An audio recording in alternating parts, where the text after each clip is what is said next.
Okay, it looks like everyone's back. Everyone's got a drink. So I'm going to start. Please stop me at any moment if you've got any questions. Um, and I don't think it's a long presentation. But I find the whole topic quite interesting. So why beer in Lithuania? I was first introduced to Lithuanian yeast probably about 10 years ago, together with someone who gave me a whole bunch of quake yeasts. And there was one of them which they said was from Lithuania. And I found that yeast quite different to all the quakes. And since then, there's actually been more yeasts available from White Labs, etc., Lithuanian yeasts, and this has gotten me really, really interesting. And then I started reading a lot of Lars Garshol. You might know Lars Garshol. He's Norwegian, and he wrote a lot about Quake. It's because of him that people in the rest of the world learned about Quake yeast. And he himself went traveling to Lithuania and found the beer there extremely interesting. So wrote a whole book about it, which I've read since then. It's not a big book, but since then I got really, really interested for the reasons I'll show you now. And I thought, and I've brewed with many different Lithuanian yeasts and trying to replicate some of their beers. So I'm also going to talk about that a bit. It's a bit of a different beer world, a different beer taste. So let's get to it. And why does it not? Ah, yeah, okay. So Lithuanian beer overview. Why is it interesting? It's a small little country. Well, it's one of Europe's oldest and most unique beer traditions, rooted in the 11th century with farmhouse brewing and pagan rituals. Yes, pagan rituals. Traditional medieval techniques are still used or sort of semi-replicated today, and we'll have a look at that as well. In Lithuania today, they've got a split. They call them traditional versus modern breweries, but there are these sorts of hybrids. There's about 80 breweries in total, and I think it's about half-half between traditional and modern. Although the definition of what is a traditional brewery is a bit watered down these days. Um, many modern brewers started in traditional breweries, and sometimes a traditional brewery is just something in the back of someone's farm. And there's a picture on the top right here of Simonas Gutautas. I'm going to try and pronounce the Lithuanian words, but probably going to get them wrong. He's the head brewer of Dundalis Brewery, but he does brew at home. He's got his own farm, and that's where he started, and then ended up opening his own brewery. Um, Another thing that is unique about Lithuania is that traditional beer brewed in with medieval techniques is still relatively easy to find. Yet not all beers that are available can you buy in Vilnius because they're brewed on a farm. But if you're a farm brewer, you could easily sell it to a bar in Vilnius, and tourists can come and find it. I find this unique of any country in the world. I remember going to Norway and nobody knew what Kvike was. I think even if you go to the smaller towns, they don't know it. But in Lithuania, the first taxi driver I spoke to when I got there, he knew about the old brewers and brewing, and he even said in his town the local brewery is 400 years old. So there you go. Um, and the brewing methods are quite unique. Not just the methods, but the malt and the yeast. And there's also something called a Lithuanian characteristic, which I've found, which I'll also talk about later, common in all beers, in all Lithuanian beers. So to get a feel for Lithuanian beer, we need to go back into history. So if you go back to the 13th to 15th century, the Lithuanians actually expanded dramatically. And you see, if you look at the map, they actually conquered large parts of what is today Russia, Belarus, most of Ukraine, and so on. And then in the 16th century, there was the Lithuanian Polish Commonwealth. That slowly declined. So, what is unique about this period is that it wasn't Christian. It's in 1387, the leader of Lithuania, he said he declared himself Christian, but only because he didn't want to be invaded by the Christian countries next door to it. So he declared it, and people they got into line and they actually got christened. But in truth, they still stuck to their own religion called Rumovu, um, and they just carried on believing that. And it was only about 400 years later where Christianity really took hold. In this religion, Rumovu, there's a beer ritual. There's a god of beer called Ragutis, and here's a little in Vilnius, a little stone called the altar of Ragutis, and there's a holiday where they all celebrate, and you pour a little beer, and then you run around, not naked, but they run around and have a pagan religious festival around the day of beer. So later on, Lithuania shrunk a lot towards what it is today, and it was ruled under the Russian imperial rule, um, and then later on became independent after World War One. After during World War Two, was occupied by the Germans and was under Soviet rule after that. There's a very famous what they call the human chain in the bottom middle.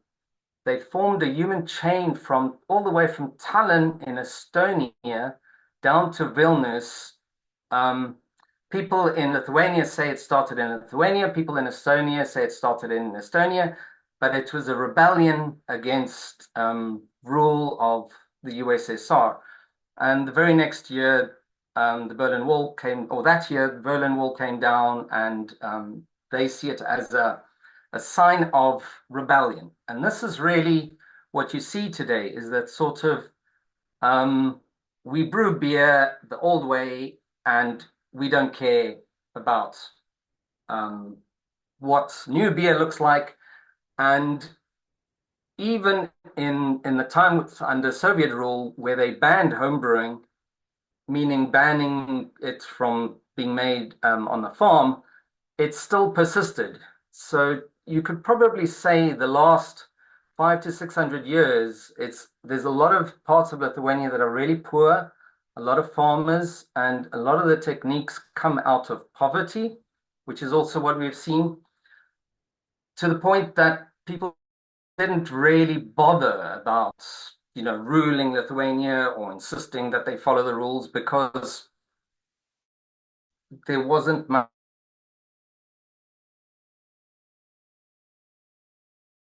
against whatever rules you make, and the fact that there wasn't much money gave rise to this sort of unique.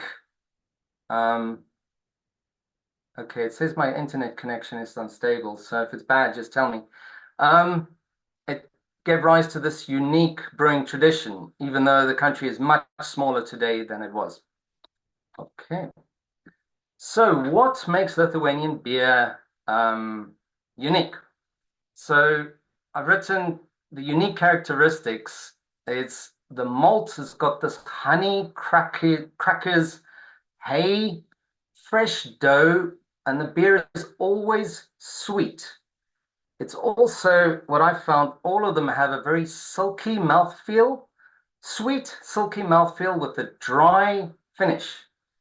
They usually serve it at the bar with a low carbonation, but the bottles they send, they increase the carbonation. And they say that's because a lot of international drinkers prefer higher carbonation, but in the bar, the beer might even look a bit flat, which is very close to what you get in medieval times. So very low hopping. Hops is never a big theme. You talk about 20 IBUs, anything above 25 is rare. So, and typically you have this big sweetness in the middle. Um, so beer drinking today, smaller breweries and bars are under a lot of pressure. A lot of them closed due to COVID because the Lithuanian government didn't offer support to smaller companies, and a lot of them actually closed, bars and breweries. Lithuanians drink a lot of beer. They're not quite at Czechia levels, but close. 44% of all alcohol sold is beer. They also drink vodka and mead. So you could probably do a whole presentation about Lithuanian mead, and they've also got some that's liqueur, some liqueurs that are quite known, but we're not going to talk about that. An interesting thing is it's illegal to drink alcohol outside in public. So the British pubs where everyone drinks outside, you may not do that. It makes the pubs incredibly busy inside and you can't find a seat. It can be a problem. You can't get your beer and stand outside. Um, but there are many, many bars around. So I think, Ken, are you drinking the beer yet? You are? Okay, I'll ask you soon. I'll ask you soon for some feedback. So, what is traditional brewing? Because, the definition is a bit, what did they do differently that we do today? So, typically a very basic mash tun, and there's an old 15th century picture here of a monk brewing from a metal mash tun, and then they would ferment in wooden barrels. The problem was that was for the rich. A Lithuanian farmer, could not afford a large metal mash tun. He'd need something wooden. So how do you heat it? And there's typically two old methods, hot stones or the wife's oven and this became Lithuanian beer styles. And we call that for the poor. On the top right, you see a picture of the old mash tuns, which this one guy at a festival replicated. So they basically hollowed out a tree, hollowed the inside, and then keep the U shape of the tree, and then put the mash in. And then the bottom of the mash, they use branches and leaves to filter the grain and then the next picture down, you can see a sort of hole that where the wort drains down. So that was later on that became barrels. But those were the original, if you go back to like 14th, 15th century, traditional, they say to make these vessels are really difficult because you have to warm it up and then as it cools down, tighten the two sides so that they become waterproof. So these branches and leaves would actually give flavor. They say straw was actually most common, but typical juniper, birch, yarrow added flavor, and that also became common. And those three are probably the most common additives added in the mash today. Lots of people talk about traditional brewing as rye and oats, but actually barley or wheat was always preferred, but too expensive. So rye, oats, and other grains was also common. Another thing is open fermentation in wooden barrels. Obviously, they sanitized by burning straw on the inside of these barrels. Today, fermenting in wood is actually illegal in Lithuania. They changed this law in the 90s. I don't know what story happened or why they did that, but unfortunately, you have to ferment in something else. Traditional brewing is mostly raw ale. So this is also unique in Lithuanian beer is that if they call something a traditional beer, it's most of the time it's not boiled, it's a raw ale, and that's the way it was in medieval times. What's also interesting, they did actually have the means to boil the wort, but they would do it in the mash tun. You just keep adding hot stones and until the wort, and on the very bottom left, you see that a guy boiling in the mash tun, which is not something we've actually done. Typically a raw ale, you don't add hops because you don't boil. So you add hops tea. So you add hops in some water and then you add it separately. They also used to add lots of gruit spices. Typical gruit spices are bog myrtle, yarrow, wild rosemary, juniper berries, wormwood, sage, rosemary, and many, many, many more. Here in England, we're more familiar with gruit, but that was the same thing back in Lithuania in those days. Typically, it was fermented and drank quickly. Um, and it would be a flat beer because typically you wouldn't really have carbonation. That came much later. So that's traditional brewing, but it is possible to take parts of these and actually you can have a modern brewery, but add leaves or juniper into your mash, and then you're sort of giving a nod to traditional brewing methods. And this is what we see in Lithuania today, is that there's some breweries that are purely modern, others that are sort of somewhere in between, and then others who are as traditional as you can get. But those are usually just farmers who make beer for their local community. And you won't find those beers easily. And okay, so this is one thing when I went that you have to learn all the terminology, beer terminology for in Lithuania. So beer is alus or alaus. Um, you see this a lot on beers. It's called sveisusis or tamsusis, and it's just any pale beer or any amber or dark colored beer is a tamsusis. Another one is kaimiškas. That is their term for traditional beer. It means rustic or of the farm. And it's traditionally a raw ale, but it can be boiled. Even if it's boiled, it's still a kaimishkas. So the S with a little hat on is a sh, and the normal S is a s, so it's kaimishkas. Um, Interesting. What you also see a lot is a kveitinis, is a wheat beer. So this is not as exciting as German wheat beer because it's fermented with Lithuanian yeast or even just with normal ale yeast. So you get the wheat flavors, but I find them quite a lot of them are quite similar and quite boring. Boring in relation to some of the more interesting things you get. More interesting, meaning the next one, Ketinis. This is the one that has become known in the homebrew world. It's an old traditional farmhouse ale where the mash is baked in an oven, and we'll talk about that a bit sooner on how to do it. I've done this. I think Serge and Rob, you've also done this. Yes. Um, it creates unique flavors, which I think you actually get in many Lithuanian beer anyway. Um, but we'll go over in more detail. Another one is Akmeninis alus, which is called stone beer. Akmen is stone, so beer of the stone is Akmeninis. And that is where you add very hot stones to the mash. It's not the same as a German Steinbier where they use it in the kettle. It's used in the mash and even and you do step mashing as you add more and more hot stones. Uh, Duminis, which is a smoked beer, this is now extinct. The last breweries that made it, it disappeared.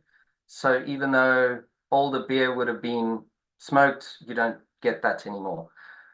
An interesting one I thought I'll add here is called Baltijos Porteris. That's just Lithuanian for Baltic Porter. I find this, I had three, I think. None of them are like the Baltic Porters we know. They're more amber in color and sweet, and you wouldn't call it a Baltic Porter if you got it in a BJCP, or if you went to Poland, they wouldn't call it a Baltic Porter either. So what really, they're just talking about an amber beer made in the Baltics. And I think something got lost in translation between what is a Baltic Porter in Poland and what it is in Lithuania, which is really interesting in itself. Gruits, they make a lot of gruits. I guess that needs no introduction. Everyone knows what that is. So gira. So anyone knows kvass? Gira is the Lithuanian word for kvass. So Next month we might have a talk about kvass. The difference is that gira is it's very, very popular in Lithuania and often sweetened. So you won't have a sour gira, but you might have a sour kvass. And I think kvass is a bit more varied. And in different parts of Russia, like Serge was explaining, has a big variety of flavors. But gira is usually, it's always rye and it's often back sweetened to make it even sweeter. Okay. Any questions so far? Okay. So, Ken, do you want to provide feedback? I'm going to start with some breweries, and just talk about some beers in Lithuania. Do you want to provide feedback on the beer you're having? Yeah, sure.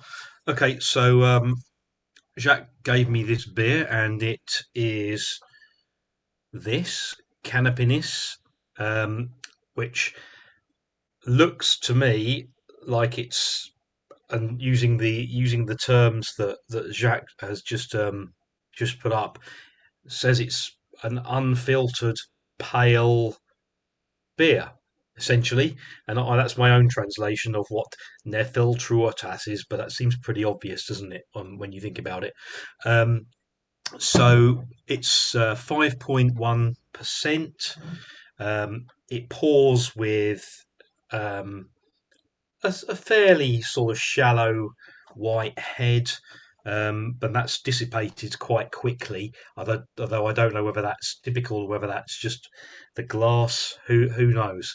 Um, so on the nose, you've got a very prominent malty sweetness, which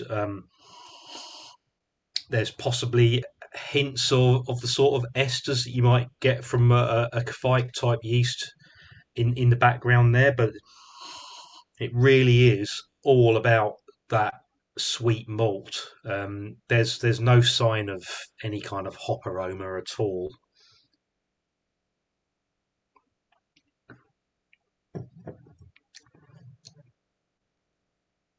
Yep, and that pretty much follows through into the flavour. And what Jacques has mentioned earlier about those typical flavours that are present in most of the Lithuanian beers, they are all present there. Again, it's the the malt body is very sweet. It's not cloyingly sweet. There's enough bitterness to balance it. It's not entirely clean. There are definitely some esters in there. As I said before, much like what you'd find with a Kvike, sort of more heading towards the sort of citrus side of the ester sort of spectrum. Um, and it does actually finish relatively dry, um, compared to, yeah, how sweet the body is, which is a good thing really, because if it finished sweet, it would be quite, yeah, it'll be a bit like, I don't know. I don't think I'd enjoy it very much. But this, it actually, it's very drinkable. It's sort of quaffable. It's got it's got a kind of a very smooth, slightly creamy sort of mouthfeel. Carbonation is medium at highest, I'd say. I don't know whether that's.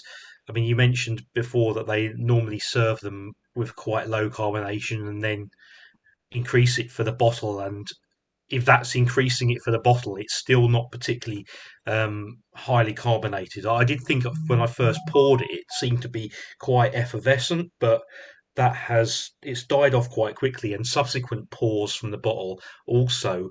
The carbonation seems to have leveled off, so it's a bit more like sort of drinking a bottled bitter or something like that. Maybe even slightly less carbonation than that. Hmm.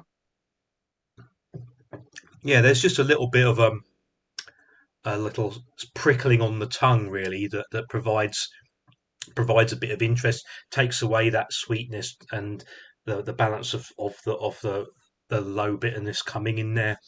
Um, it's yeah, it's quite a pleasant beer to drink. Okay. Thank you very much.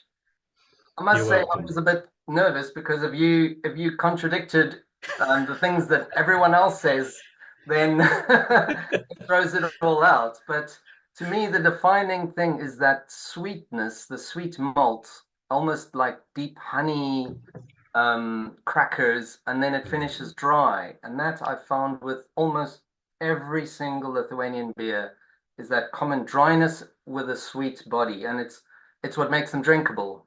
Else it would just be cloying. Yeah, it's in a way it's kind of similar to what you get with the stronger German lagers that although the maltiness from those is slightly different, but it's of a sort of similar vein, sort of strong sweetness but dry finish, which makes you want to drink more of it. Okay. Okay. Thank you very much. I'm also having a Lithuanian beer right now, but I'll get to that. Um, okay. So thank you, Ken. That was great feedback. Um, so I'm going to talk about a few breweries and also a few specific beers. The amount of specific unique beers, they're not many. So I'm doing this for anyone thinking to go to Lithuania, or if you're thinking of buying Lithuanian beer, this is a sort of basis of what to expect. So I'll first start with the more known breweries. The big one is Svei Turis, which is on the top right. Um, it's their largest brewery by far, and you'll find this everywhere. If you're going to find beer in London that is Lithuanian, it's probably going to be from them. They do a range. They also do the Kretinis, the wheat beer. They also do a Baltic porter, and they do all your typical international lagers and so on. What's really interesting is that you do get that sort of malty sweetness, even though a bit subdued, even in their pale lagers. Another one is Volfas Engelmann, also big lager brewery. Kalnapilis is known for its pils. Gubernija is the oldest brewery in Lithuania, and they actually, I think, after World War II, modernized, which was a big shame. They're also the biggest Gira brewery. In the bottom left, there's a Gubernica Gira advert. When I saw this, I found it weird because it's strange to see a children's advert pouring beer. Um, but over there, it's normal. I think in Russia it's also quite normal, is that kids do drink Gira, and even though it's 1%, 0.5% beer. Craft breweries, these are sort of more modern craft breweries. Vilnius, you get a lot in Vilnius in the bottom left. They've got lagers and ales, quite good quality. Um, I'll try and say it. Sakis Q Alus Modern Craft Brewery. Guinness Brewery is in Kanaus. Guinness have a massive range and they're quite interesting. It's like going to an Estonian brewery where they've got like 30, 40 different beers and so on. Um, but you have to go to Kaunas for that. Um, Birzai, so they're really interesting. They do make lagers and some ales, and they also add herbs.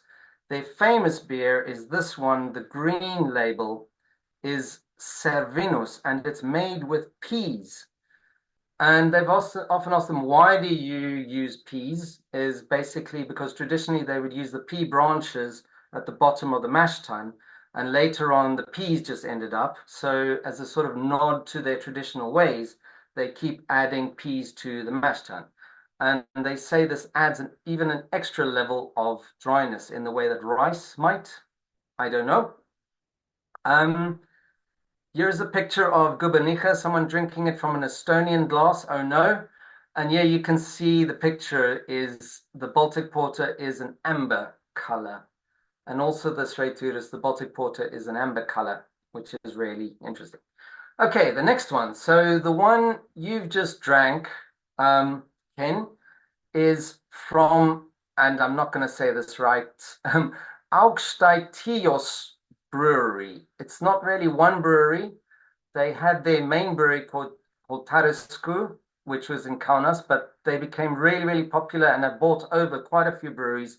So they've got quite a few brands as well. Augsteitios means Highlands Brewery, even though Kaunas is not really in the Highlands, but that's their name. Um, it's a modern brewery, but they also try to replicate old techniques. So I believe they've got open fermentations and they do still add a few branches into the mash tun, but it's not a big thing.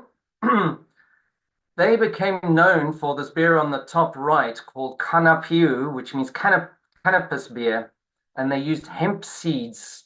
I think they dry hopped with hemp seeds.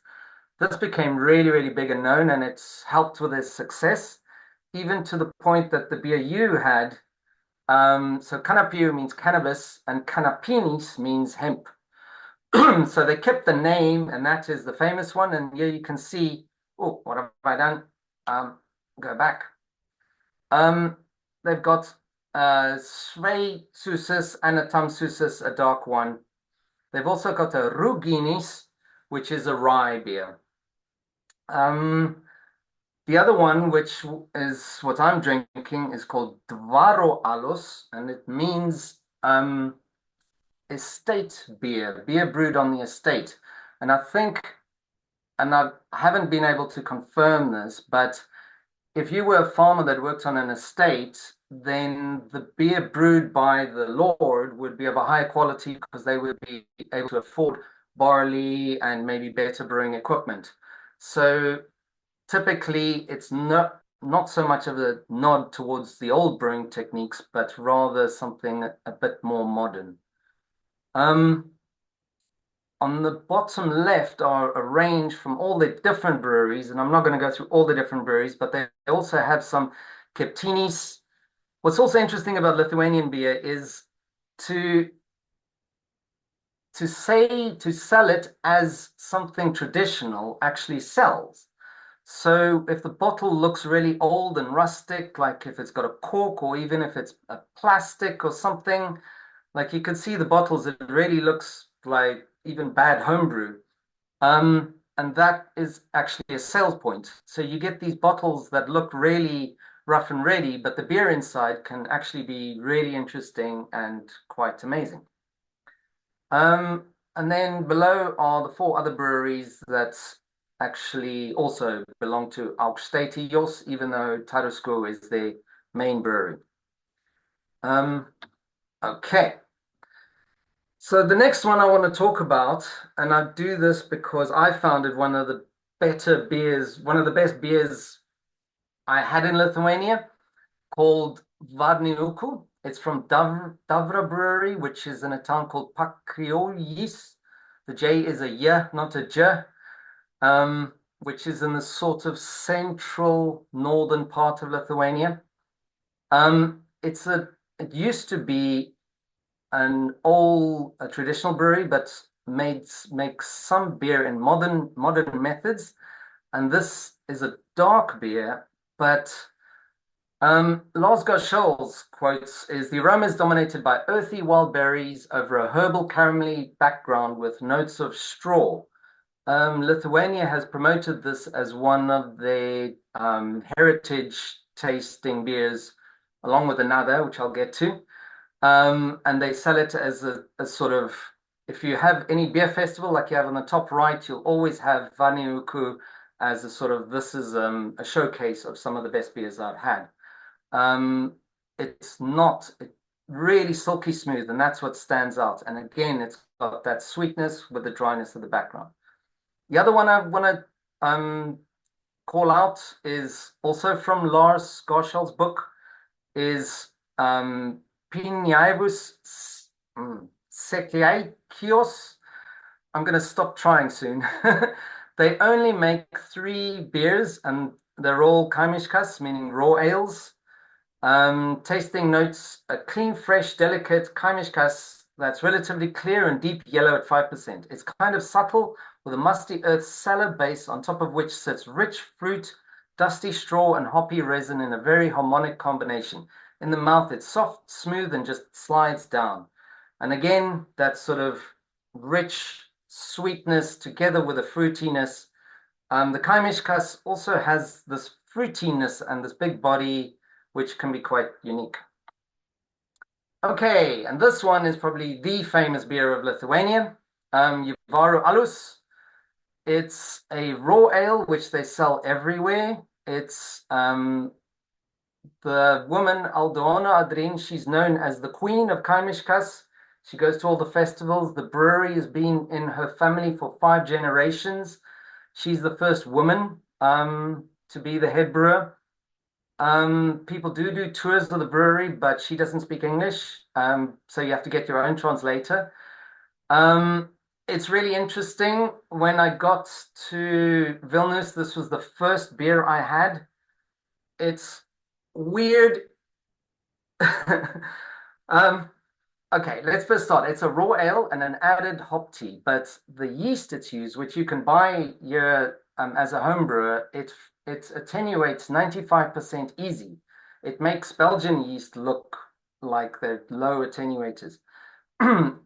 Apparently, the yeast comes from the wild, from the area, and this was also named, just like the Vaniuku, as put on the culinary heritage list of Lithuania.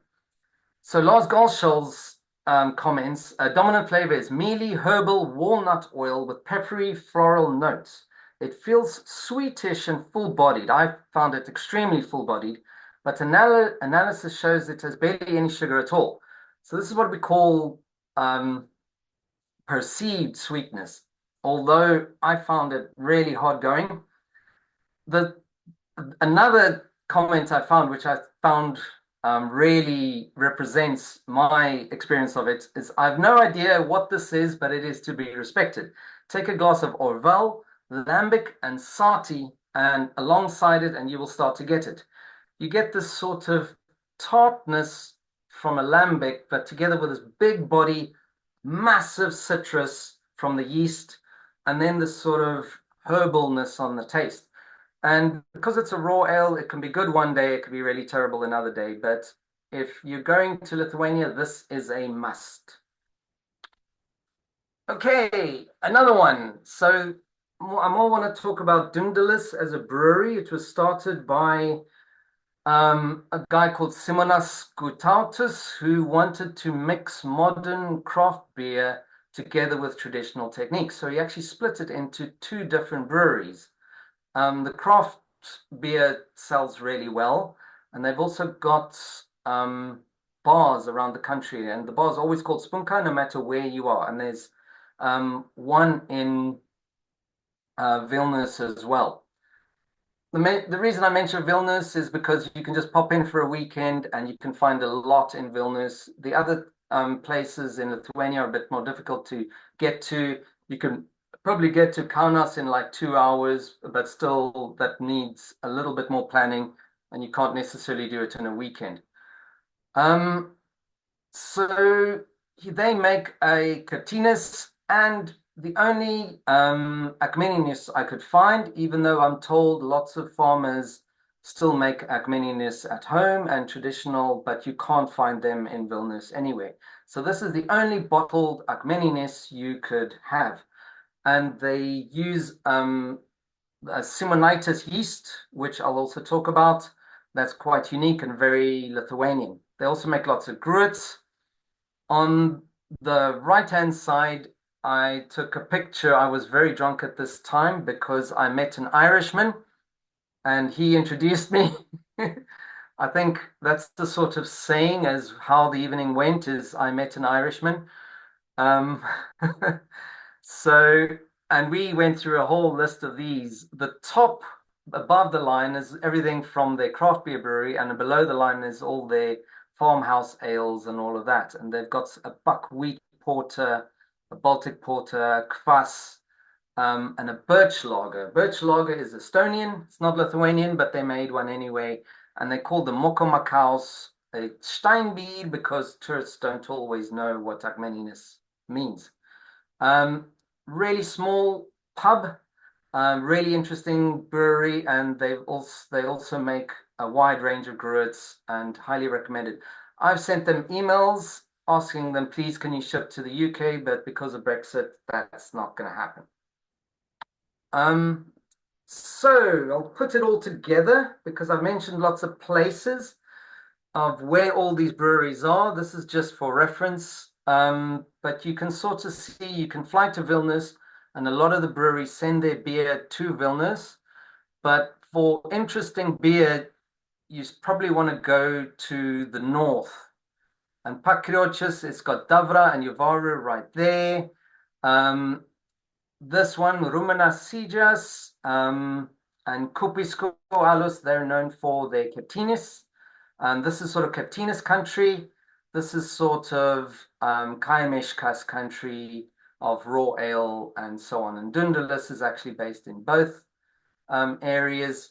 And then Sveituris, very large brewery, is actually based in the western side of the country, which is generally a lot of farmland and poorer. So it's great to see that a brewery opened on that side. There's a large part here where there's nothing because that's actually really like marshland and farms. So it's really difficult to set up towns and stuff in that area. Okay, so now we'll make it a bit more interesting. We've spoken about some beers. So if you're going to go, um, I've mentioned a few. There are many, many good bars in Vilnius, but I thought I'll mention. First one on anyone's list, I think, should be Šnekutis. It's owned by this crazy guy here with a beard called Valentas, and I can't say his name. You can try and pronounce it yourself. He's the official ambassador because at all the beer festivals he promotes authentic Lithuanian beer. Yuvaru is the house ale, and they have a large variety of raw ale and kaimishkas on tap. There used to be three bars in Vilnius, but because of COVID, two actually closed, and they said they'd be really, really difficult to reopen, pretty much because they didn't get support during the lockdown times. Another interesting thing is they serve a whole range of Lithuanian beer snacks, and this is probably, again, you can have a whole talk about it. Fried rye bread is one of the most amazing things to have with beer. They sort of deep fry it in butter, and it's got this really rich flavor.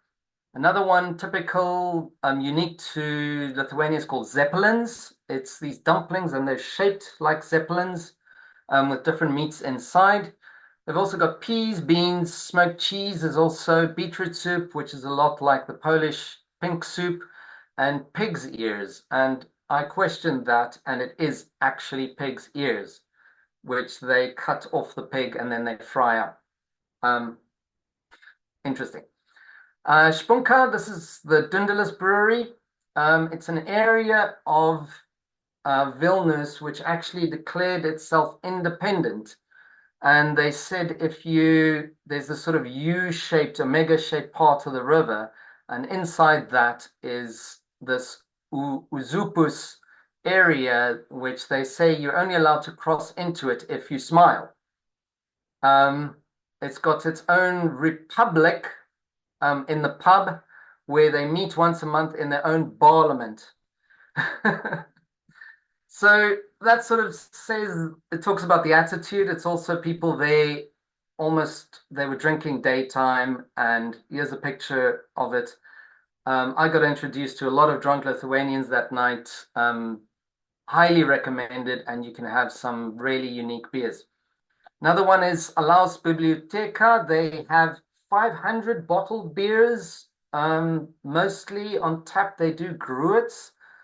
Um, it looks really fancy with all the books and stuff, but it's actually all just about their beer. They have their own brewery based in Vilnius as well.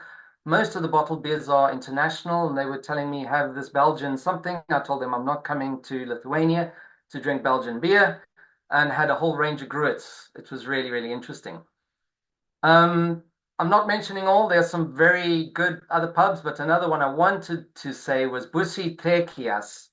and I'm probably not saying that right again. It was so full, there was no place to stand. And again, you're not allowed to get out. So I thought I'll just try a beer. And they gave me what they called a Schwarzbier. And it was probably by far the best Schwarzbier I've ever had. It had this silky smooth texture. And I had to move probably about 5 times to get away from all the people. There was no place to stand, but it was worth it just for the beer. And I would go back just for that. Okay, so now we finished all the beers. Let's talk about keptinis, which is a typical Lithuanian style. So this is where you bake the beer. There's two breweries that are really known. One is Ramonis Shkizas. They only make keptinis. There's pictures here of them where they bake the beer and then they chop it up afterwards. Sorry, they don't bake the beer, they bake the malt. Um, and the whole that area, the sort of northeastern side of Lithuania, is known for Keptinis Brewery. So, how do you make this at home? So, there's traditional, and then you could try to just make something that is made of barley, but you baked it in your oven, and you can still call it a Keptinis. So, typically, they use barley, rye, a type of weed called brome. That's traditional, and they say they use that still sometimes, but typically barley was preferred.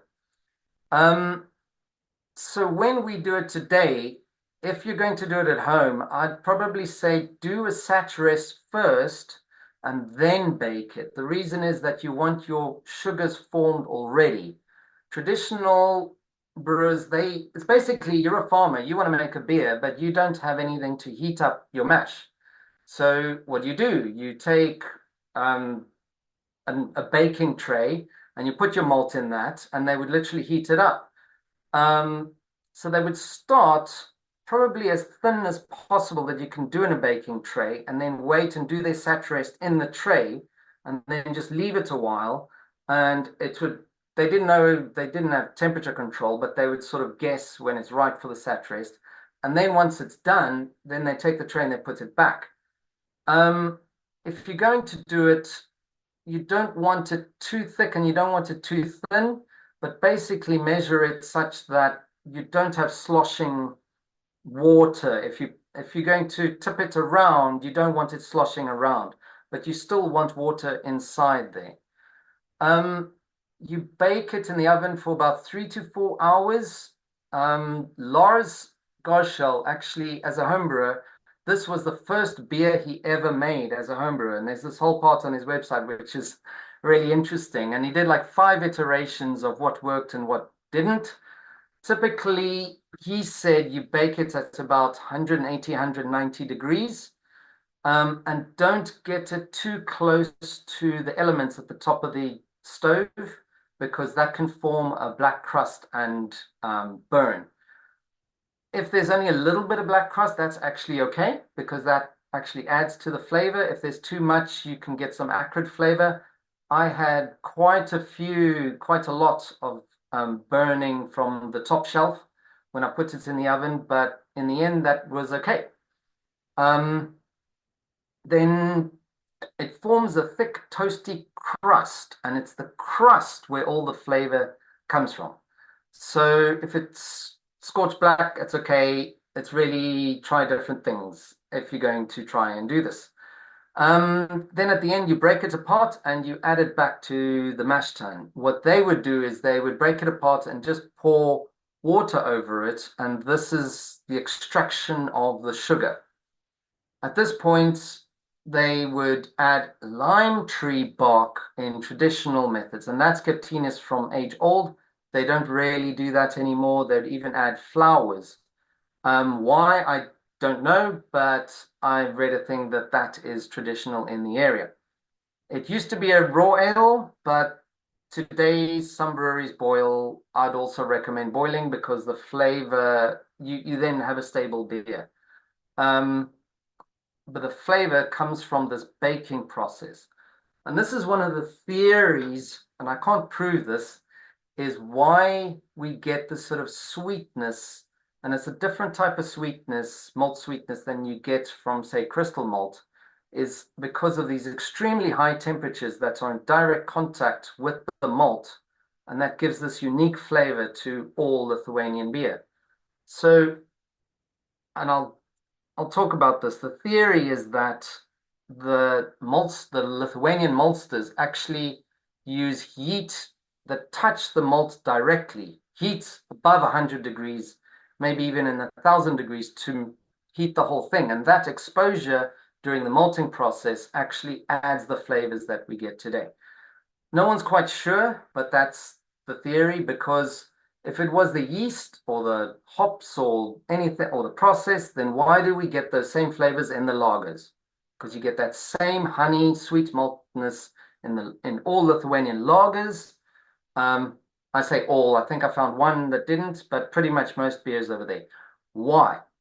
Um, it's anyone who's trying to sort of replicate traditional brewing methods. So they're trying to replicate a Captinus, and I actually think the maltsters try to replicate what you're trying to do in a Captinus. Any questions? Anyone? Yeah, had a Captinus. I had the one that you brewed. Hmm. And you gave me an Akmeninis one as well. I recall. Um, I seem to recall that both of them had that kind of sweetness to them, not quite at the same level as this like commercial example, but it was definitely in that kind of ballpark. Yeah. So if we want to replicate what Lithuanian maltsters are doing, do we have to make a Captinus at home? I don't know, is the answer. Can we get Lithuanian malt shipped over? Yeah. Okay, I'll talk about that soon as well. Um, Yeah, when you talk about the lagers having it too, so do they or are they also made using the same baking process? no, they're not. So actually, maybe I can just I've got a slide about this later. So in Lithuania, there's only two large maltsters. One is what they call a traditional maltster, and the other one is called Viking malt, which is an incredibly large, I think it's from Sweden. And the Lithuanian government stopped the larger maltster buying over the smaller one with the traditional methods. So the theory is that there was something in that traditional methods where the government wanted to stop it happening in order to retain the traditional methods.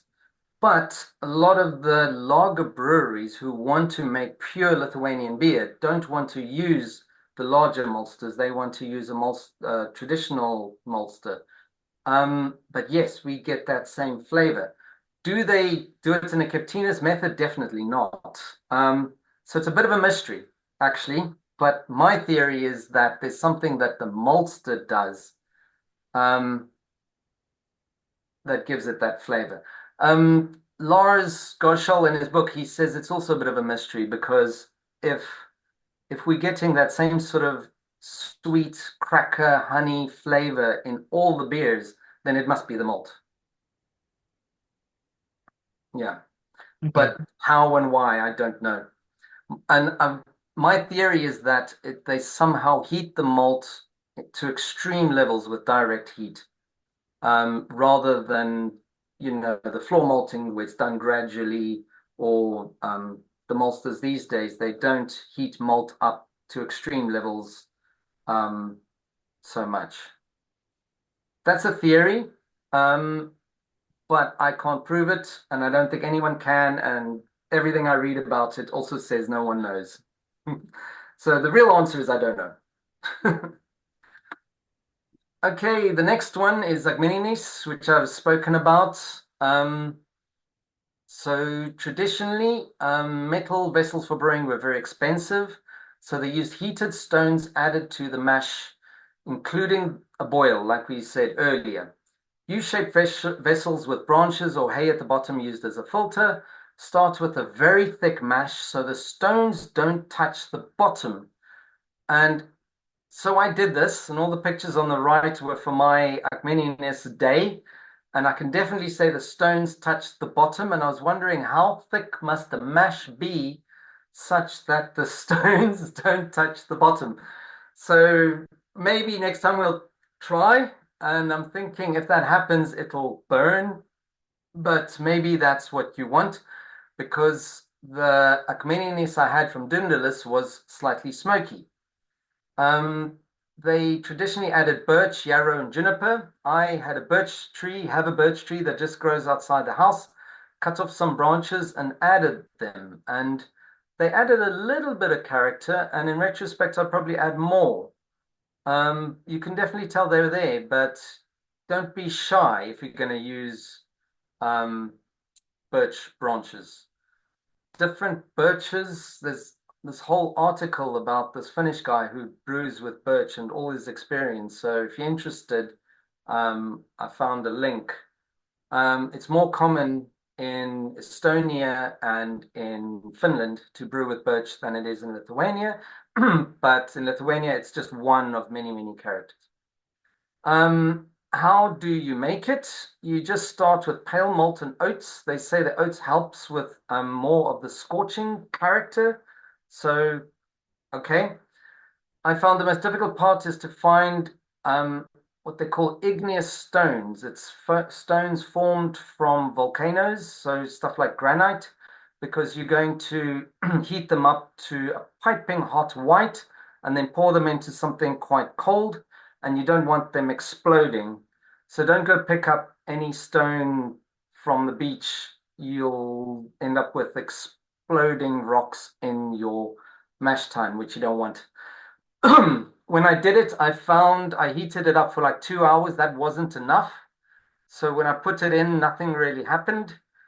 To heat stones up to white hot, and you can tell they sort of that red hot, white hot color, you need about 4 to 5 hours on open flame. Maybe you can put, I didn't put them inside the fire because I didn't want the ash touching it because I didn't want to add the ash to the beer. But maybe that would work if you have a different type of flame. So it probably takes a bit longer if you put them on top of a grill. I prepared the dough in at 50. Obviously, the older brewers, medieval brewers didn't have that. They just had room temperature, but they did step mashes.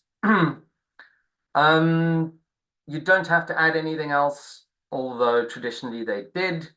I used stone thongs, and then there's this picture on the left here where they have these sort of two Y-shaped wooden sticks, and that actually works really, really well to take a stone out. With the stone thongs, I found I couldn't find the stones, and I could only put stones in, and I couldn't find them to take them out again. Um, that's okay as long as they're hot enough. Mine weren't, so I had to sit and wait another 2, 3 hours to burn more stones to get them in and get it hot enough to get it from 50 degrees up until the sat rest at 65. And then after that, I literally took the whole thing and put it into my Brewzilla as if it's into the mash pipe and then treated it um, as a normal beer from then on. I boiled a bit, I added a bit of hops, but typically it would be a raw ale and hops is a tea. And again, you get unique malt flavors and some smoke. So I think I want to try this again in the summer. On the bottom left, you see white hot stones. That's what you want to do, not the sort of darker ones you see in the pictures I have. So I've only done this once, but um, I always thought it would be a very dangerous thing to do, but once you have the tongs, it's really not an issue at all. Okay, so this is the part I was going to talk about the malt, and this is more about um, so Maltosa is a traditional Lithuanian brewer. It's been around for hundreds of years. I don't know. And Viking malt on the right is a very large maltster from Sweden. And like I was saying, is there was a buyout attempt in 2015 that was blocked, and the government said it was avoiding a monopoly, but other people said it was to retain traditional malting traditions, which Maltosa did. And I find this weird because if Viking malt is so big in Lithuania, then if the lager brewers are buying from them, why do we still get those typical malt flavors from Lithuania? Is there something that the maltsters are doing to the malt in order to get those flavors?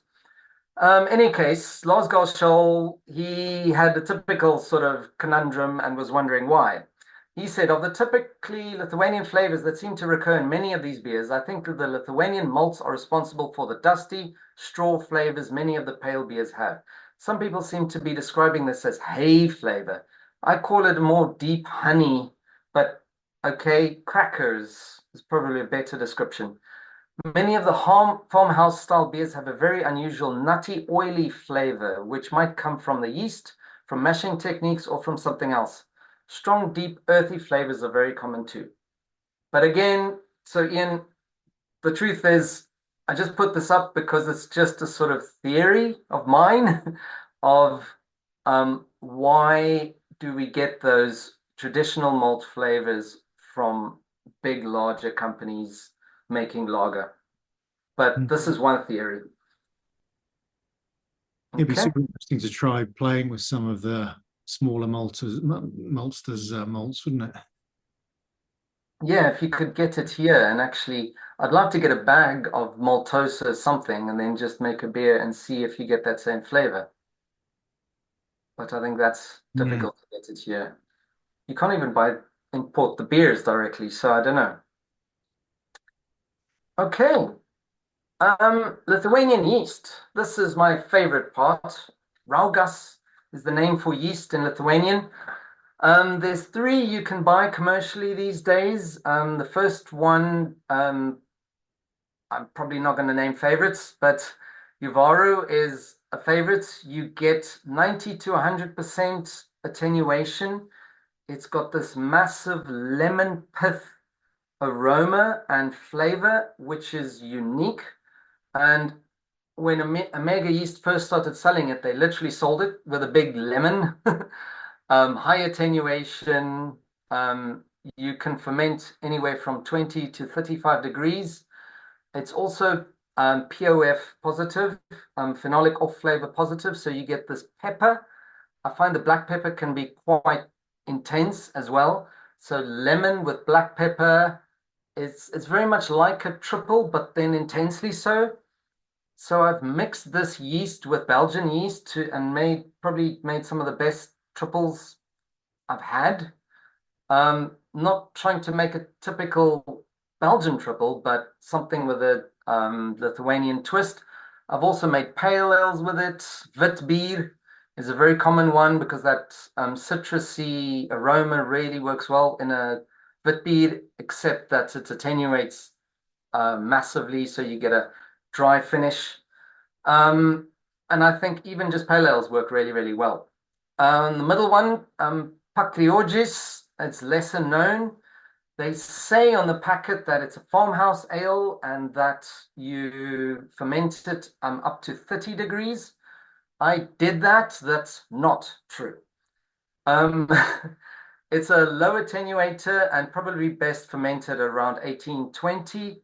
But it gives this incredibly smooth, silky mouthfeel. Mine was layered with a whole lot of higher alcohols, but the mouthfeel could still be, you could still get it. So that's the Vanuku beer we mentioned earlier. Really good for darker beers, something smooth. If you want a silky smooth mouthfeel, something that highlights malt. And then the more interesting one is Simonitis, and this was the first ever yeast that was given. Comes from a town, and there's a picture of Julius Simonitis. He's a home brewer, and his family has been brewing in the same town for, I I think he said since medieval times.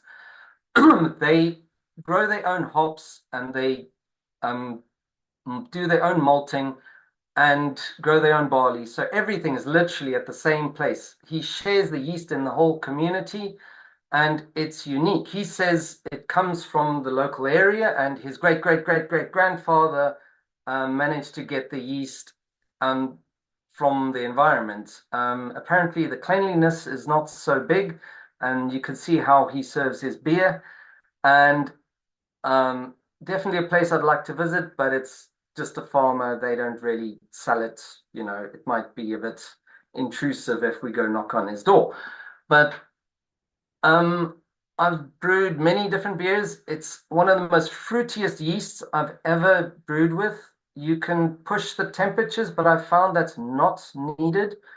Um, the fruitiness is not quite like a quake, but more it's like if a quake is like orange marmalade, this is more a bit more citrusy and a bit more orange-like, and maybe some apple pear as well. It's really complex, really interesting yeast. If you can get your hands on it, keep it.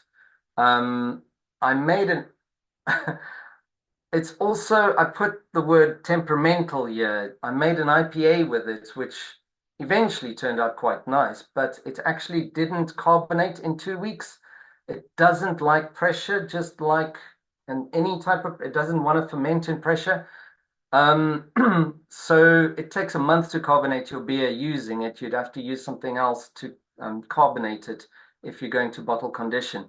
I didn't know this. The previous beers I've always kegged, but it was quite frustrating entering a beer that was flat. Um, even though the eventual beer I really, really liked. Um, so this comes from why is he so self-sufficient in everything from barley, hops, and everything? This comes from Soviet times when it was illegal. So the whole community where they live became self-sufficient in terms of barley, malting, hops, everything. And yeah, so and I'm getting to the end. So further discovery, there's a website called tikrasalus.lt. It's a Lithuanian website. You have to put your translation on.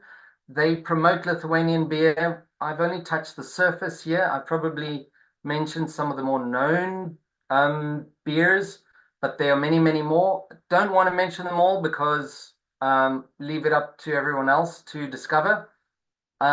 Also, Los book, My Guide to Lithuanian Beer.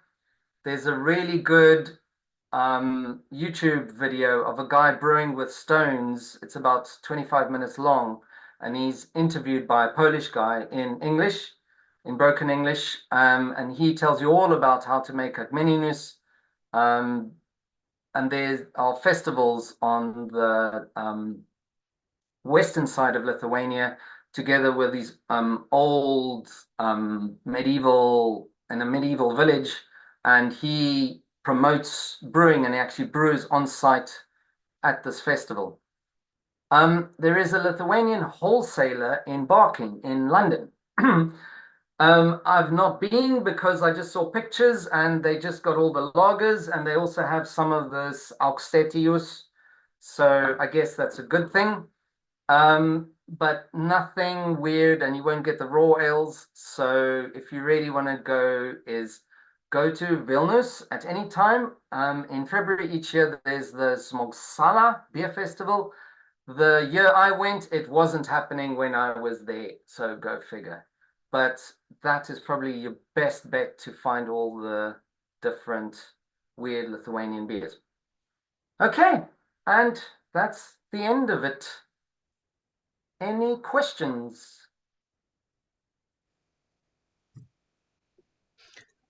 Yes. So, Jacques, yeah, just going back to my earlier, slightly off the cuff question about can we import Lithuanian malt? I wonder if that's a question that we could put to, one of our homebrew suppliers in the UK. Like, can we get some Maltosa, pale malt over? Maybe we could split a batch between us or something. Um, yeah, maybe send an email to the brewery. I don't know. How does one do that?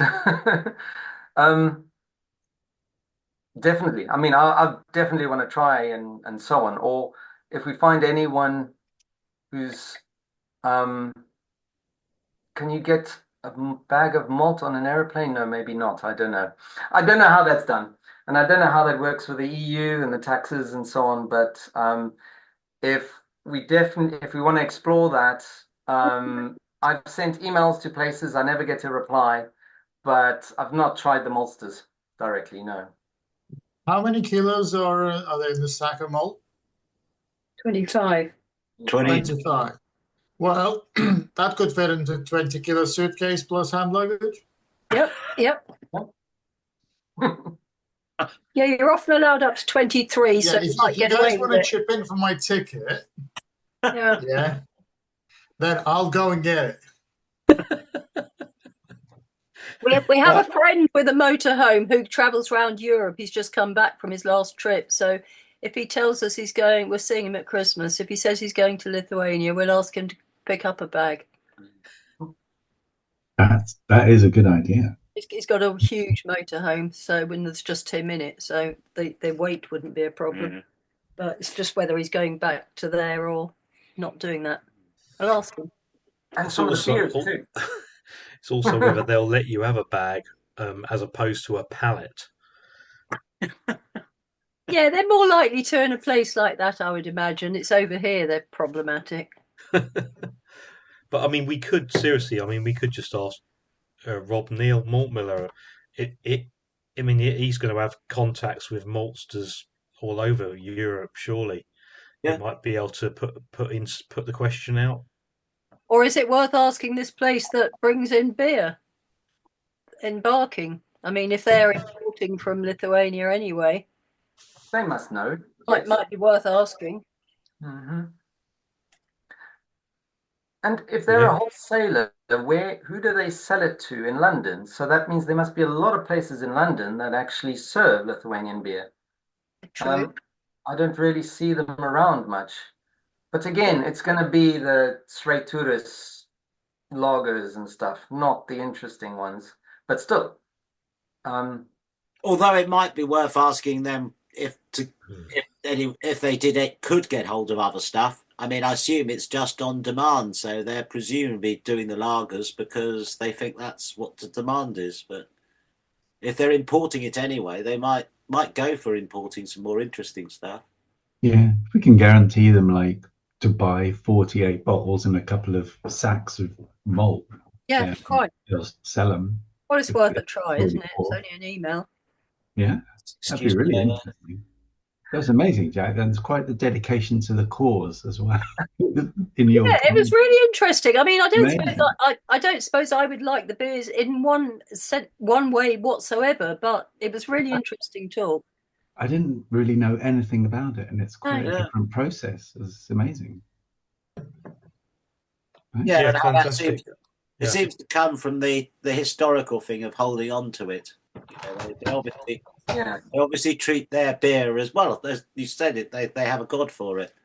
You know, celebrate it as a day. I mean, why are we doing that here? Beer Day, yes. International Beer Day. Christmas is ready for a rebrand.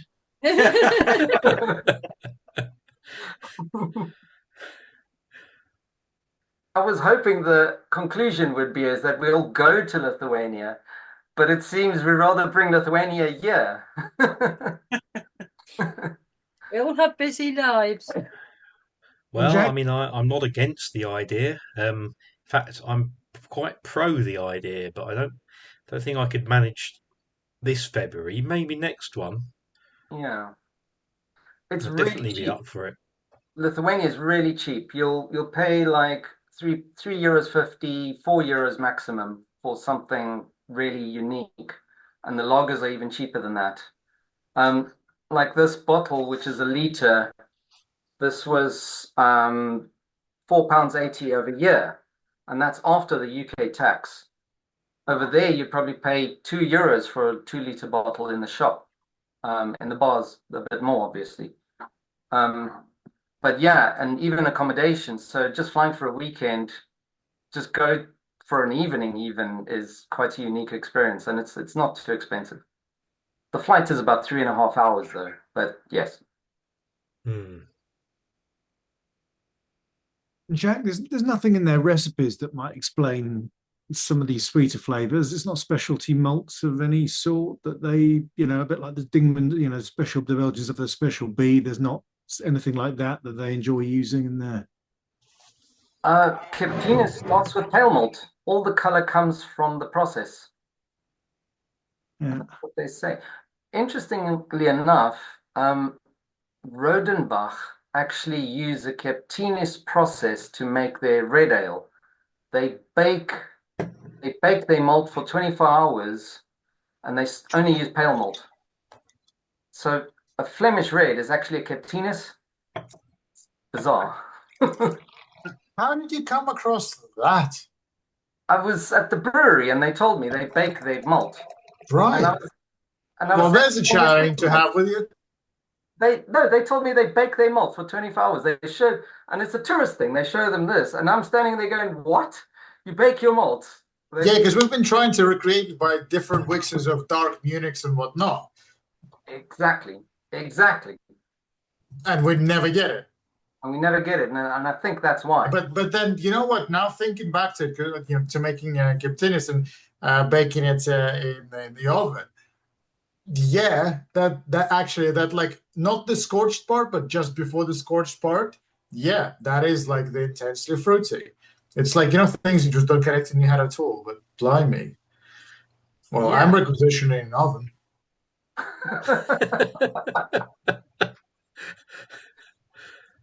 It's a lot of effort, and then in a year's time you'll know, and then a lot of effort again. It's that's all right.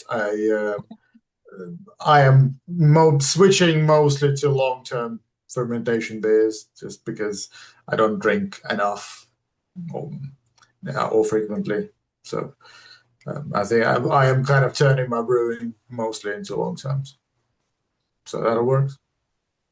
And Jacques, in terms of processes, do you think that the Kiptinis process is closer to like the boiling the first runnings on a wee heavy than it is to decoction?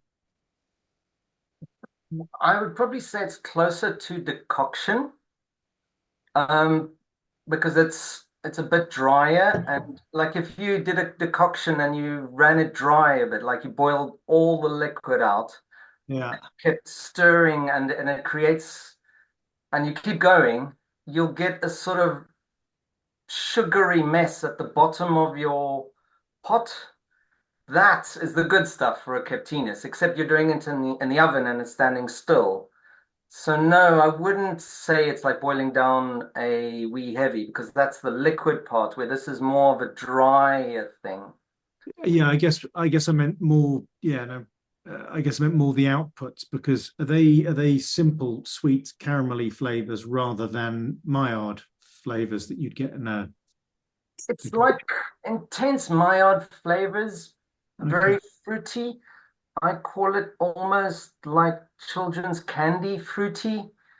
Honey, and then there's this maybe sort of, it's hard to describe, like a cracker, weird. Maybe it's because the actual husks have also been burnt and you retain a little bit of that sort of hay something that shouldn't actually be there if you just filtered it. You're actually burning the husks, I think. But it's definitely more like a Maillard fruity sweetness rather than a caramel type sweetness. Yeah. I assume by doing that baking process, you are doing lots of Maillard reactions. Yeah. But I imagine it's getting it just right. Because you overbake it, and it's going to go too far one way. So I imagine getting that baking just right. Like so you mentioned about not burning the top. You sort of want to bake the entire thing rather than too much of a crust. Yes. So Just a certain amount of crust just to form those flavors. if you've got a fan in your oven, use it. Mm. And most ovens have an element at the top and the bottom. The one on the bottom is okay because you're heating, but the one on the top, so maybe every once in a while just swap them around so that the the Yeah, ones that are exposed to the element at the top, it's not the same one all the time. yeah, yeah. I don't know, Serge, you said you did this a couple of years ago. Um, Yeah, I've learned the hard way. I actually ended up dumping beer, unfortunately, because it was acrid, and the mash that I baked was just too dry. It was too thick. There was not enough liquid, and that probably would have been fine. Yeah, I ended up, if you imagine, like, the dishes I used, effectively just, big oven trays were about inch and a half, 2 inches, right? About a quarter of an inch at the bottom was like scorched black, and I tried some, and I'm like, that's actually quite tasty. But then every single tray was full of that, and when you added all of that into the beer, and then I soaked all of the crusty bits off, etc., it just ended up taking it way too far. It wasn't drinkable, but it was a lovely experiment, and I keep meaning to do it again, just didn't get around to it because the flavors of the malt from like the top, the non-burnt stuff at the bottom were fantastic. I'd say check if there is water still there in the lower half. If not, just top up some of the work. Keep, as Jacques says, do the conversion first. Convert your sugars, starch to sugars, that is. And then, just keep topping up with that hot work that you just keep on the stove or on the all-in-one at, like, I don't know, 75, 80 degrees, etc. And that way you would ensure that you're not scorching anything, yet you're developing, the top. Ken? I thought you were saying something. yeah, I think longer at a lower temperature, not too low, but about 180 degrees for a longer time is much better than a short time at 250 degrees. I guess any cooking is that sort of rule, right? Yeah, Yeah. yeah. But If I did it again, I would do it for longer, even though I did it for 3.5 hours. yeah, I don't remember off the top of my head. Actually, let me find. I probably have some notes somewhere around exactly what I did. Yeah, talk amongst yourselves what I'm looking at. It seems like there's a lot of variables in this, though. You've got the amount of liquid, you've got the mash ratio, then you've got the thickness of your so-called baking mash, and then you've got the temperature at which you're going to put it at and how long. So I get the impression there's a lot of experimentation there. Is there kind of grounds for you do this with your malt and then evaluate what you've got and kind of blend it into your recipe or make a beer with, these intense malt flavors and then blend it in to something else to kind of balance it out, given that you're maybe not going to know what you get until you've got it. Yeah, quite. It just seems like there's quite a lot of potential for getting all sorts of different results out of this process. I'm a big fan of Yeah, the story. Sorry, So Losgar Scholl, he spoke a lot about Quake, and then he traveled to Lithuania, and he was so inspired because he got invited to brewers, and they showed him the whole process. So he became a home brewer, and his first ever beer was Captinius. And he wrote a whole blog about it, and literally the one didn't do anything because it wasn't hot enough. It's a bit of like a Goldilocks moment. And then the next one, everything was just scorched black. And that was terrible. So, and then he said after 5 iterations, he got it just right. And that's where the 180-degree recommendation comes from. And he also said use the fan and keep checking it. He put thermometers inside the liquid part of it, which also gave me the idea to do the same. And it takes about an hour because you're putting it in at about 65 degrees after your sat rest, and it takes about an hour to get to 100. And that central part that is liquid actually never goes above 100. It's actually just the outside, the scorching parts. So how thick you have it, if the whole thing is liquidy, you're not really doing much. You can leave it there, but nothing's going to happen because it doesn't get any hotter than 100. So it really is, you don't want it too dry because then you're going to scorch it, and you don't want it too wet because you want some dry parts to actually go above 100 and actually create all those sugars. That is the trick, is how thick to get it, and that in relation to your oven and how big are your trays, how thick are your trays, and the layout. I think no matter what your system, you'll have to try it a few times again and again and again to get it right. Yeah, but Jack, we all know nothing matters in brewing, so Yeah, I mean, don't worry about it. And this is farmhouse brewing, and I imagine, I've not observed it, but I imagine that no matter how many things you try to control, do the same batch to batch, you never can. So, I think with that spirit, maybe making it less of a science and more of an adventure is just more joyful. Oh yeah, it just seemed like quite a difficult process to just get to that point of making the stuff in the first place. Ballpark, I suppose, is what I was looking at. For those interested, I pasted a screenshot of my notes from the batch. I actually baked it at 190 for 3 hours, but it was just way too dry. Thinking back on it, that was probably the main problem. So what I don't get is I cook burnt Basque cheesecake a lot, and that's all liquid, from the neck down, and yet the very top is burnt, and it's the same with the lasagna and everything. So why couldn't you fill the baking tray not with Basque burnt cheesecake or lasagna? Christ, that would be terrible. But if it was liquid up until the top centimeter, fair enough. Yes, from the neck down, it would just boil, which is what stuff does in the oven anyway. But the top would still caramelize, which is what you're looking for, but it wouldn't dry out. Yeah. I don't know why you would try and do it drier, because, in an oven, 3 hours at 180, everything dries out. Would it steam through the top layer, though? And stop it encrusts. Like, I remember you could take the crust and pick it off like a biscuit. But if there's a lot of liquid in the tray, the steaming of it through the top layer might prevent. Although, like you say, the cheesecake does it. Don't know. Yeah, well, Doesn't it?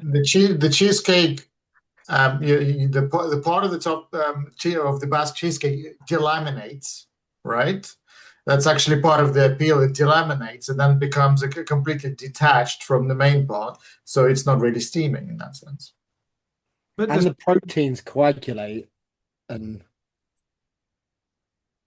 Yeah, I'm trying to think of like 10, 15 fancy words I know to throw into this to sound like I know what the hell I'm talking about. very theory, the end result. But there are plenty of other stuff you do in an oven where the top layer, browns off and caramelizes and carbonizes and all the rest of it.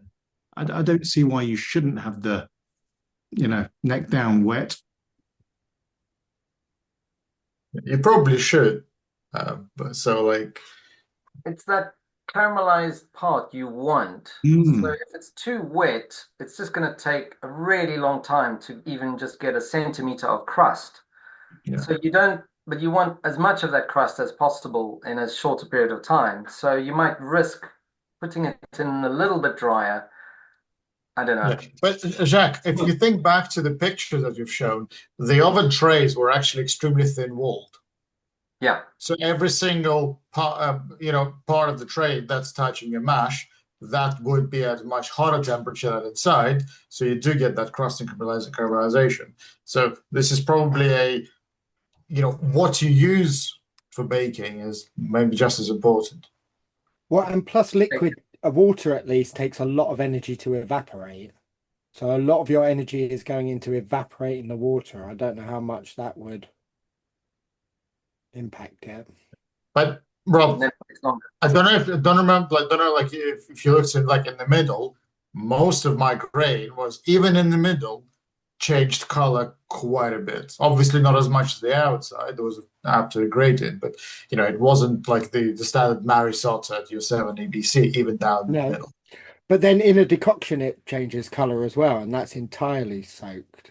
That's not dry at all.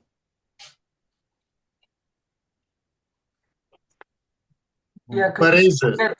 you still get Maillard reaction browning, even though it's not above 100. It's just a lot less. And slower, yeah. Yeah, it's think about making confit garlic, for example, right? Your oil never gets above 90-95, yet your garlic turns brown over several hours. So that must be a chemical reaction of proteins or whatever have you.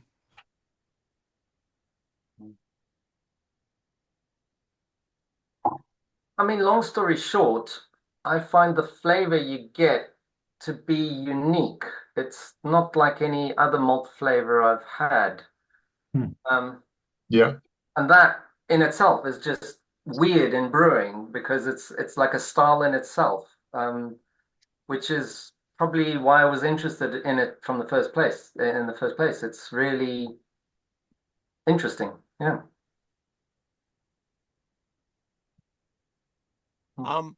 Thanks, Jack. That was a most interesting talk, and for me, it's breakfast time, so I'll say goodbye. Have a great Christmas, and I might catch you in the new year. See ya. Peter. Yeah, you too. Peter. Have a great Christmas.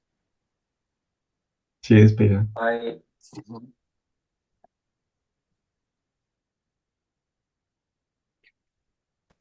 just thought I'd add that this beer seems to get better and better as I've been drinking it. They're good, those ones that do that. I mean, even as it's warmed up, it seems to more character is sort of coming out of the beer, which is, I guess you could say you'd expect that, but not always the case with beers that are, sort of lager style beers. But yeah. And what is that, Ken? What have you got in your hope? It's the Lithuanian beer that Jacques gave me. I had an entire litre of it, so I've had to. I've been forced to drink it all. Unfortunately, for the cause. It's tasting better, and you're getting better looking on every. Yes. Funny how these things coalesce, isn't it? And what style was that then? Of all that list, I can't remember. So that would just be a normal Lithuanian pale ale or Srei Susis. Srei Susis is a pale beer, but it's a pale ale, not a lager. Gotcha. I really want to find some now. Yeah, I mean, I've found Lithuanian beers in a variety of local shops in my area. I don't think they're that hard to get hold of in that sense. Certainly the mainstream ones, as Jacques said, the Sveturis and Utenos, I've seen them like everywhere. But yeah, so have a look around. You might be surprised. Just a corner shop or something will probably have one. There's a East European supermarket in Cambridge Heath Road in Hackney. I think I've had some stuff from before. So I'll see if they've got some in there. They definitely do Lithuanian and stuff in there. Mama Naga, I can't remember what it's called.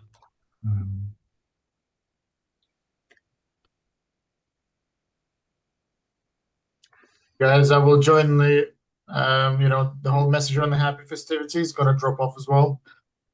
See you all in New Year. Probably see some of you online or thereabouts. Rob, I will see you obviously soon, as in tomorrow. All right. Take care, all. See you later. Yep. I'm gonna drop off too. See ya. Happy holidays. Cheers, Greg. Cheers. So I'm having the darker version, which you'll find is in the same sort of shaped bottle as the one you have. And it's the same brewery, but I only know that Varo Alus means estate beer, so it's probably not the same malt and everything. But I'm finding the same as it warms, it's a bit more interesting.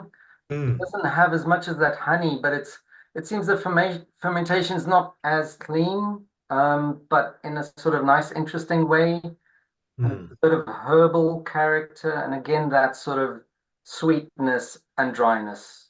mm. Um, so yeah, but no roast character or anything. It's not like a brown ale. So these beers, just to check, these are not lagered, no? No, no, No. not at all. No. I sometimes question their fermentation because it can sometimes, even the fermentation can seem a bit rustic. It's like it's not so clean. Maybe it's, a bit farmhousey. Things are not as clean and so on. Yeah, don't know. Mm, But it sort of works.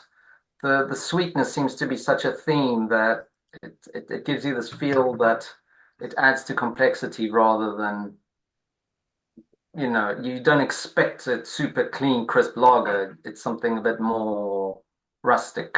Yeah. yeah, I mean, my impression is it comes across a bit more like a sort of a Keller beer, Yeah. and there's a haze to it. So I wonder, and being unfiltered, it's so there's obviously quite a lot of yeast still in suspension. You're probably getting some mouthfeel contributions from that.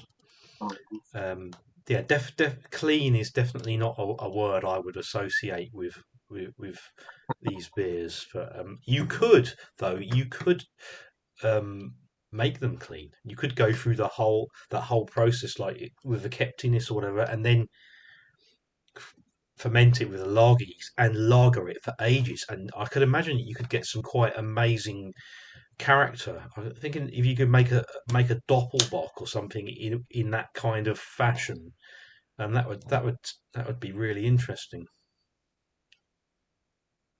Doppelbock Captinis. You heard it here first. You cocked it as well, though, Ken. Nah, pass that to Rob. Sorry. I reckon Rob could do a 48-hour brew day based on that. Yes. Yeah, there's always more you can do, isn't there? I think you've How been about a decoction and Keptinis as well? I think you've been half-arsing it, mate. Yeah. You're missing Well, it, Rick. Beer that oozes out the bottle and it's not infected. But that's the goal. if Rodenbach are baking their beer, their malt for 24 hours, I mean, yeah, why not? Why not?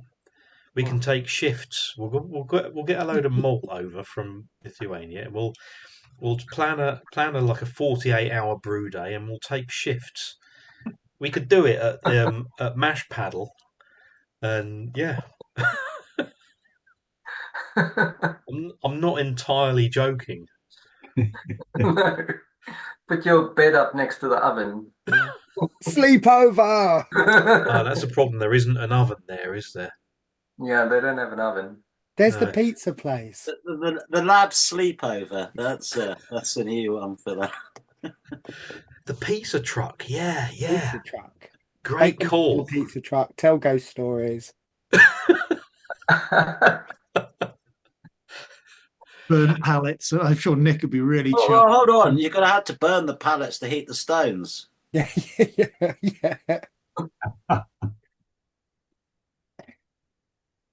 Just set fire to the storage units next door. Okay, yeah.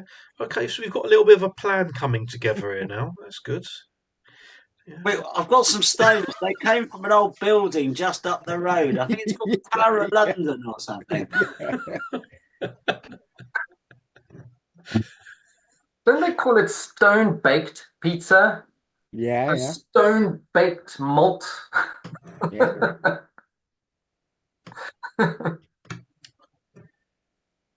It's going to be a thing. Yeah. It's amazing in the world of beer. you can be brewing for years and you think you know everything, but there's always something new and new flavors. And yeah, it's, I don't know why Lithuania is not more known, but it's quite a unique beer culture.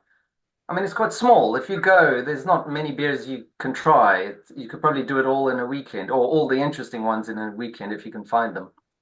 Um, It's but probably that it is a little bit obscure that it's survived, perhaps. yeah.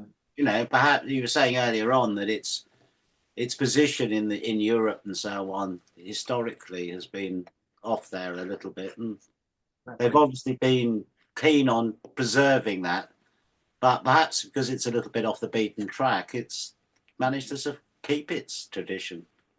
Yeah. I mean, is there anything similar in neighboring Latvia, or Estonia, or even in like the Russian enclave at Kaliningrad?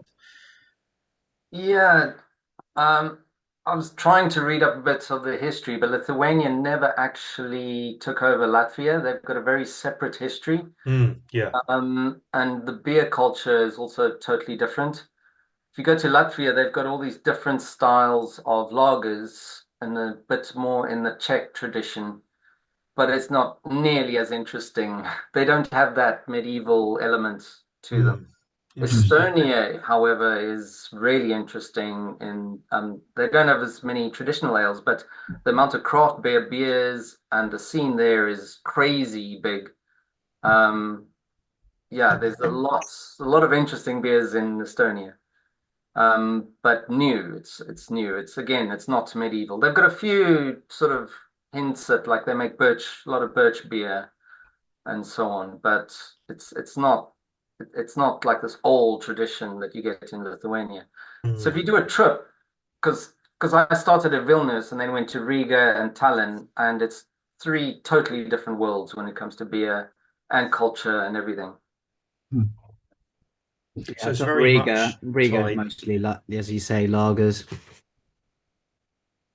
You've been to Riga? Yeah, but Huh? yeah, I didn't find the beer culture there particularly interesting. Yeah. Not very varied. And unusual given how, like you say, like qualitatively different those beers are. Nothing in the BJCP. Yeah, Really, it's not mentioned. not mentioned at all. Well, maybe this can be the start of it. I mean,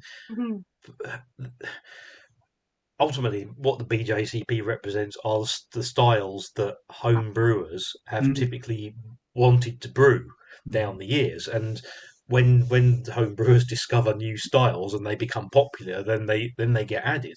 And with more information coming out, like your excellent presentation tonight would be a great thing to actually publicize, to put out to people and say, look, Lithuanian beers are something that really needs to be explored and get people to go over there and generate the interest, because there's certainly seem to be some very interesting techniques, and it's a completely independent beer culture, so it should be looked at more in depth.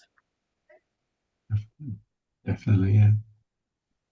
Yeah, and treasured. I mean, it's like Mm, a little bit of history that's been kept, yeah. not just big corporations doing their thing. Yeah. Hmm. Some of those pictures you had were amazing. The old guy in the top left of that slide who looked like it was 200 years old or something like that. It was amazing. It was funny, but it was like immediately it was like, oh my God, as Ken was just saying, it's like a preserved piece of history, but also brewing history as well that is current incredibly as well. It's It's a fascinating. big beery palimpsest.